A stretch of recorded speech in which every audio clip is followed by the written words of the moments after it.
안녕하세요. 결혼이란 인생의 제2막을 시작할 뻔한 30대 여성입니다. 살다 보니 이렇게 드라마 같은 일이 저에게도 일어나네요. 남자친구와 저는 같은 회사에서 만난 이른바 사내 커플입니다. 그렇다고 저희가 입사를 하자마자 서로 첫눈에 반하고 그런 건 아니고요. 처음엔 서로 오며 가며 이따금씩 마주쳤기에 서로 얼굴만 아는 정도였어요. 그러다 한 번은 회사에서 행사가 있었는데 그곳에서 우연찮게 남자친구와 제가 대화를 나누게 되었지요. 그때는 술도 조금 마신 상태였고 행사 분위기 자체가 제법 편안한 분위기였기에 서로 연락처도 교환하게 됐어요. 하지만 막상 다음날부턴 다시 예전처럼 마주치면 눈인사나 나눌 정도였지 뭐 딱히 친하게 지내거나 그런 건 없었습니다. 연락처만 가지고 있었지 문자 한번 주고 받은 적이 없었으니까요.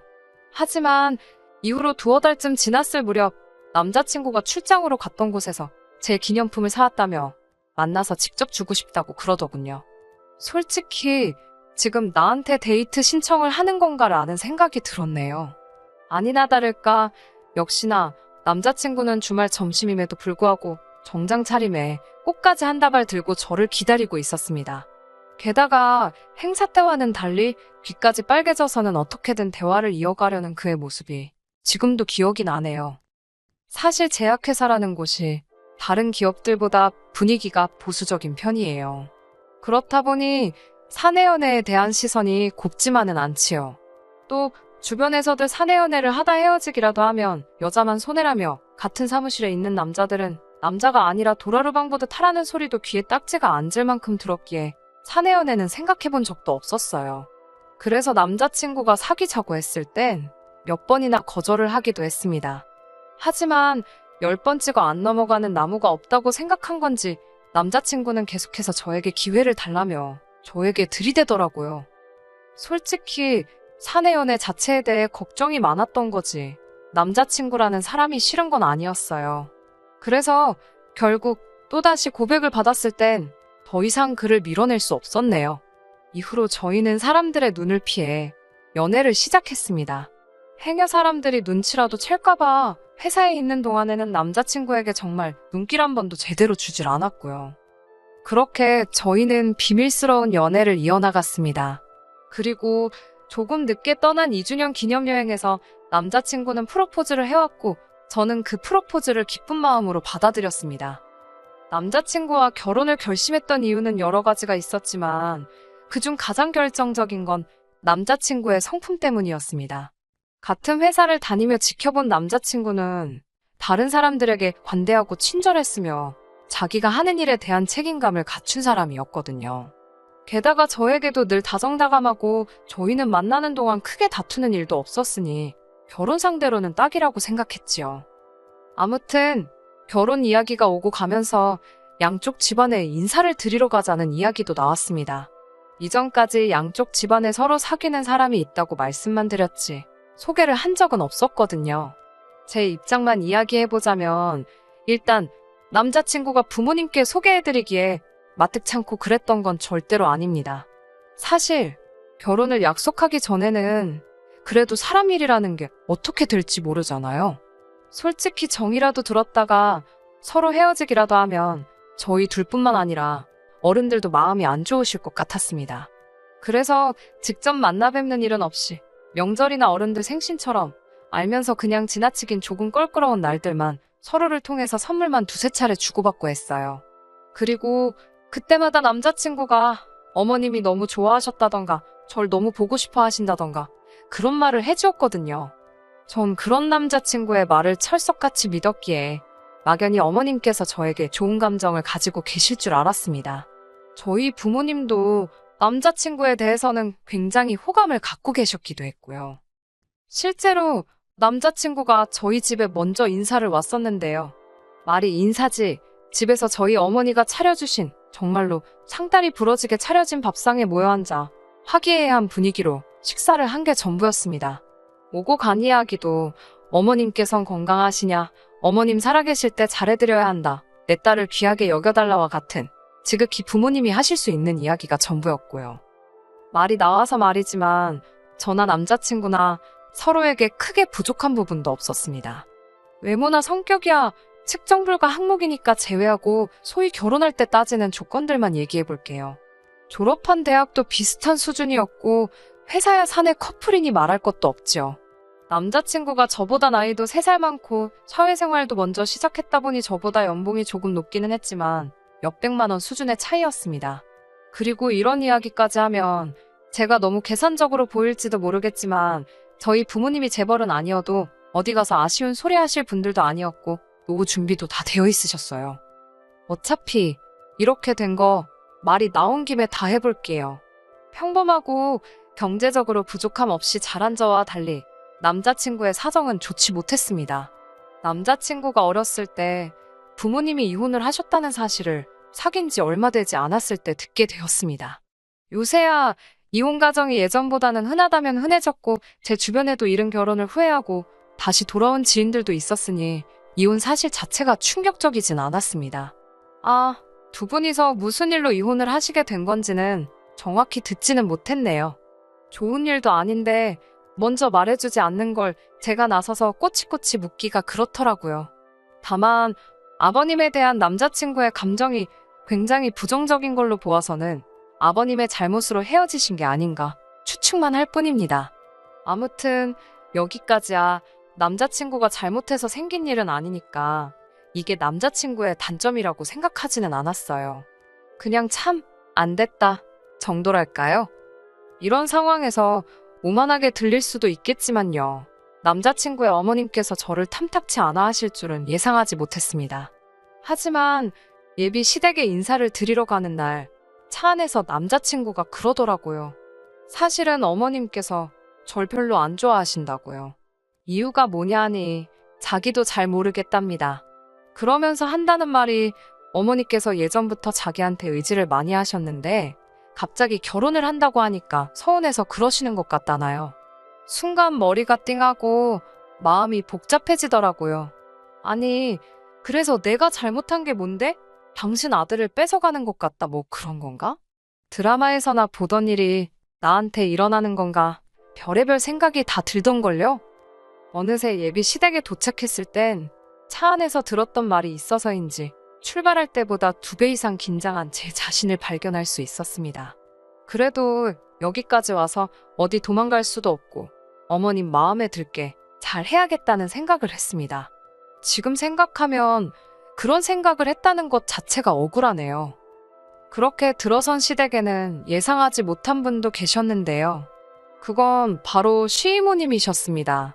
앞서 남자친구의 부모님이 일찍이 이혼을 하셨다고 했잖아요.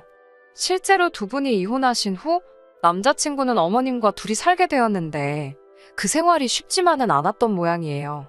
그나마 다행인 건 근처에 어머님의 언니분, 그러니까 이모님께서 살고 계셨답니다. 그래서 이모님 내외분께서 여러 가지로 많은 도움을 주셨다고 하더라고요. 솔직히 저는 이 부분에 대해 그다지 크게 생각하지는 않았습니다. 그도 그럴 것이 저희 어머니도 이모하고 모든 일에 있어서 같이 울고 웃으며 가깝게 지내시거든요. 그래서 어머님과 시이모님의 관계도 그 정도로 생각을 했어요. 오히려 자매 중 한 명이 곤란한 상황인데 다른 한 명이 모른 척 하는 게 더 이상한 거 아닌가요? 하지만 그렇다고 해서 제가 시이모님을 오늘 뵐 수도 있을 거라고 예상하지는 못했지요. 그래서 솔직히 당황스럽고 부담스러웠습니다. 가뜩이나 어머님도 절 안 좋아하신다는 소리를 들은 마당에 이모님한테까지 신경을 써야 한다니 부담감이 어마어마했지요. 이런 비교는 하면 안 되지만 솔직히 남자친구가 저희 집에 인사를 하러 왔을 때와는 상황이 완전 달랐습니다. 저도 뭐 상다리 부러지는 밥상을 기대한 건 아닙니다. 하지만 아예 밥도 안 주실 줄은 몰랐지요. 하시는 말씀이 저희가 너무 늦게 와서 어머님과 이모님이 먼저 식사를 하셨답니다.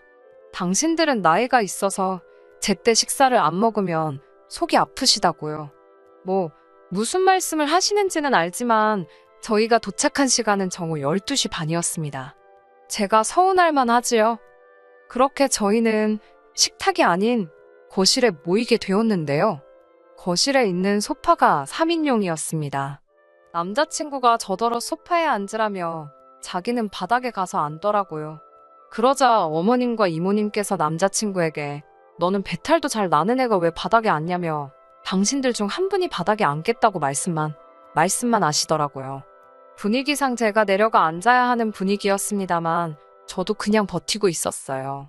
저도 인사드리러 온다고 차려입느라 치마 차림이기도 했고 결국 남자친구가 어느 방에선가 간이 의자를 들고 나왔습니다. 그렇게 네 사람 모두 의자에 앉기는 했지만 기분이 정말 별로였지요. 이렇게 노골적으로 저에게 싫은 감정을 보이실 줄은 예상치 못했으니까요. 하지만 제가 이런 일로 파혼을 결심하게 된 건 절대로 아닙니다. 제가 결정적으로 파혼을 결심하게 된 건 어머님과 이모님 두 분의 욕심 때문이에요. 특히 이모님의 욕심은 저로 하여금 이 집구석은 내가 감당할 수가 없겠다는 확신을 갖게 만들었습니다. 이모님께서는 그동안 말만 들었지 실물로는 처음 본다면서 네 시어머니 될 사람은 너한테 말하지 말랬지만 자기가 이 말은 꼭 하셔야겠다면서 인사 순서부터가 아주 잘못되었답니다. 저는 처음에 무슨 말씀을 하시는 건가 했어요. 그런데 이모님 말씀이 제가 남자친구와 결혼을 하기로 했을 때는 어머님의 허락을 먼저 구해야 되는 거랍니다. 시어머니 될 사람이 이 결혼은 해도 좋다라고 허락을 해주시면 그때 장인장모 될 사람한테 제가 이 집 사위 될 사람입니다 하고 인사를 드리러 가는 게 예의라나요? 아니 그러면 저는 허락을 받아야 되는 사람이고 남자친구는 뭐 저희 집에 통보를 하러 가는 거예요? 어이가 없었지만 최대한 웃는 얼굴로 이모님 저도 인사를 드리러 오는 거고 남자친구도 저희 집에 인사를 드리러 가는 거지요. 그리고 저희 집에 먼저 인사를 드리러 오게 된 건 저희 집에 좋은 고기가 선물로 들어왔는데 아버지께서 사위 될 사람하고 같이 먹으면 좋겠다 하셔서 그렇게 된 거라고 남자친구도 좋다고 했다고 설명을 드렸습니다. 그러자 이모님께서는 변명 같은 거 할 시간에 죄송합니다 사과를 하는 게 맞다면서 저더러 어른이 무슨 얘기를 하면 억울하고 속상해도 가만히 듣고 반성할 거리를 찾아서 반성을 하랍니다. 원래 처음에 예비 시댁에 가면 며느리감 기죽여 놓으려고 말도 안 되는 억지를 쓰는 시부모님들이 계시다는 소리를 일전에 들은 적이 있습니다. 왜인지 그 말이 갑자기 떠오르기도 했고 난처해하는 남자친구의 표정이 눈에 들어오면서 그래 기왕 잘 보이겠다고 마음먹은 거 꼭 참아보자 생각했어요. 하지만 이모님은 그런 제 속을 아시는지 모르시는지 계속해서 말도 안 되는 소리를 하셨습니다. 급기야는 혼수와 예단까지 당신이 들먹이시더군요. 저더러 집은 어떻게 할 생각이냐길래 남자친구와 반반으로 부담하기로 했다고 했습니다. 이 부분은 미리 이야기가 된 부분이었고요. 저 때문이 아니라 남자친구의 사정을 고려해 반반이 된 상황이었습니다. 그런데 이모님께선 그러면 네 시어머니는 어쩔 셈이냐고 물으시더군요. 제가 남자친구를 쳐다보며 그 문제는 조카분하고 직접 이야기해보시는 게 좋지 않겠냐고 되물었습니다. 그러자 내가 너한테 물었지 조카한테 물었냐며 어쩔 셈이냐고 다시 한번 호통치듯 물어보시더군요. 어머님께서는 됐다고 요새 어느 며느리가 시애미랑 같이 살길 좋아하겠냐면서 요샌 시자만 붙어도 짐작 취급이란다고 아이고 소리를 연신 내시더군요. 솔직히 모시고 살 생각 없었습니다. 남자친구도 모시지 않아도 된다고 했고요. 지금도 남자친구랑 어머님은 따로 살고 있는데 결혼까지 하는 마당에 갑자기 합가를 할 이유가 없잖아요. 그런데 순식간에 무슨 앞뒤 다 잘라먹고 저만 나쁜 며느리가 되어 있더라고요. 더 웃긴 건 제가 벙쪄서 아무 말도 못하고 있는데 이모님께서 어머님께 넌 가만히 있으라면서 당신이 이 집 제일 큰 어른으로서 한마디 하시겠답니다. 그러더니 저희가 결혼을 하든 쌈을 싸먹든 당신은 저희가 할 도리만 제대로 하면 아무런 참견도 안 하실 거랍니다. 그러면서 집 문제는 저희 둘이 알아서 하고 시어머니를 안 모시고 사는 것도 알겠답니다. 대신 저희가 결혼하는 대로 어머님을 당신 집으로 데리고 가실 거래요. 나이든 어머님이 혼자서 사는 걸 더 이상은 두고 볼 수가 없다나요. 문제는 당신 집이 오래된 주택이라서 손볼 곳이 한두 군데가 아니랍니다. 그러면서 너희 어머니가 건강하게 오래 사시려면 그 집을 손봐야 할 것 같다면서 그 비용을 저더러 내라더군요. 더 어이가 없었던 건 남자친구가 그거 진짜 괜찮은 생각인 것 같다며 저한테 동의를 구했다는 거예요. 어처구니가 없어서 제가 남자친구에게 이게 뭐가 괜찮은 생각이냐고 되받아쳤습니다. 순간 분위기가 싸해지더라고요. 분위기고 뭐고 그런 걸 신경 쓸 정신도 없었어요. 제가 남자친구에게 다시 한번 뭐가 괜찮냐고 그걸 내가 왜 내냐고 물었습니다. 그러자 이모님께선 저더러 그게 무슨 말버릇이냐며 저더러 맨손으로 시집오려고 했냐입니다.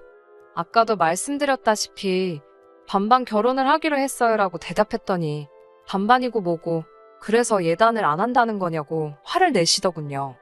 이모님 집 리모델링 해드리는 게 예단은 아니지요라고 또 받아쳤습니다. 그러자 이번엔 어머님께서 당신이나 이모님이나 다를 것이 없다며 이모님한테도 당신 대하듯이 하면 되는 거랍니다. 아니 그러면 저한테는 어머님이 두 분이신 거나 마찬가지냐고. 솔직히 이때는요. 저도 당황스럽기도 하고 남자친구는 편도 안 들어주고 뭐 혼이 빠지는 기분이라서 되는 대로 말이 나갔어요. 어머님께선 그렇게 생각하지 말고 대신 너는 아버님이 없지 않냐입니다. 아, 이게 무슨 말도 안 되는 논리인가. 화가 나더라고요. 그래서 제가 얼마냐고 물어봤습니다. 도대체 얼마를 나한테 뜯어내려고 그러시나 싶어서요. 그러자 하신다는 말씀이 한 4천만 원이면 그럭저럭 될 것 같답니다. 4천만 원이 네 집 똥개 이름도 아니고 당시 남자친구가 모아둔 돈이 6천이었는데 서로 6천씩 들고 결혼하기로 했는데 어떤 정신 나간 여자가 예단으로 4천을 예상하겠어요? 너무 짜증이 나서 이모님이나 어머님한테는 대꾸도 하기 싫더라고요. 제가 주섬주섬 가방하고 옷을 챙기자 남자친구가 뭐하냐고 묻길래 아니 이 결혼 못하겠다고 그랬어요.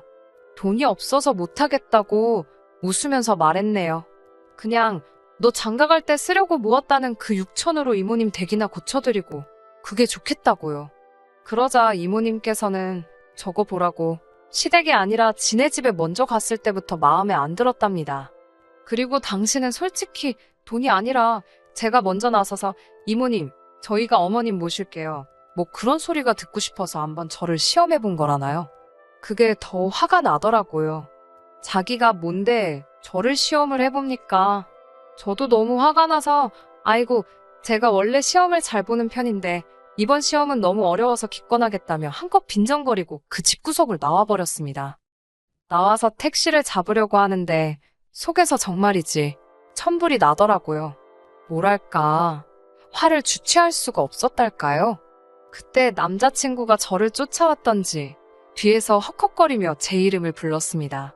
제가 뭐하러 쫓아왔냐니까 이모님 성격이 원래 괄괄하시다며 그리고 자기가 생각해도 4천은 과하다며 2천만 하랍니다. 자기가 잘 말해주겠다나요. 그러면서 제 손목을 낚아채는데 어이가 없어서 저도 모르게 이 미친 X라고 욕을 하곤 정강이를 발로 차버렸네요. 정강이를 맞으니까 아프긴 했는지 지 다리를 부여잡으며 휘청하는데 확 밀어버리곤 그대로 택시에 올라타 버렸지요. 2년 동안 누구보다 예쁜 사랑을 했다고 믿었는데 이렇게 저질스럽게 끝나게 될 줄은 꿈에도 생각지 못했습니다. 억울한 마음에 눈물이 펑펑 쏟아졌어요. 택시 기사분께서 살다 보면 이런 일저런 일이 다 있다며 내릴 때는 눈물 닦고 내리라며 위로의 말을 건네주셨습니다. 그 택시기사분께 제 사연을 듣게 되신다면 정말 감사했다고 인사드리고 싶네요. 그렇게 주말이 지나가고 주말 내내 남자친구에게서 전화가 걸려왔지만 받지 않았습니다. 회사에서도 철저하게 무시했어요. 다행히 회사에선 지도 티를 안 내더군요. 이게 벌써 3주 전 일이고 지금까지 서로 진짜 개무시하면서 지내고 있습니다. 솔직히 너무 피곤하긴 해요. 신경이 쓰이지 왜 안 쓰이겠어요? 똥이 더러워서 피하지 무서워서 피하냐는 심정으로 이직 준비 중입니다. 걱정하지 마세요.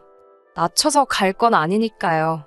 보란 듯이 더 좋은 곳으로 가서 한껏 비웃어 주렵니다. 끝까지 들어주셔서 감사합니다. 오늘의 사연은 여기까지입니다. 구독과 좋아요, 알람 설정 부탁드리고 더 좋은 사연으로 다시 찾아뵙겠습니다. 감사합니다.